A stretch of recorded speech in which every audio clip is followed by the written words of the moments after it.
আজকের ফ্যাসিস্ট আগামীকালকে প্রধান বিরোধী দল। সালাউদ্দিন সাহেব বলেছেন সংসদে যে যুক্তরাষ্ট্র ফেরত যায় সংবিধান বিশেষজ্ঞরা একটি কাউন্সিল তৈরি করার চেষ্টা করেছিলেন, যে কাউন্সিলের হাতেই থাকবে আসলে মূল ক্ষমতা, প্রধানমন্ত্রী নামমাত্র পুতুল হয়ে যাবে।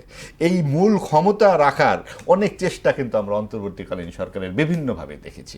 কখনো তারা নিজেরা থাকবার চেষ্টা করেছে, যখন সেটা ব্যর্থ হয়েছে তখন তাদের নিজেদের মনোনীত তরুণ রাজনৈতিক দল যাদেরকে শিক্ষা মন্ত্রণালয়ের দায়িত্ব তিনি দিয়েছিলেন তাদের মধ্যে দেখেছি, তখন সেটাও যখন ব্যর্থ হয়েছে তখন বিরোধী দল হিসেবে তাদের মনোনীত দলকে দেখেছি।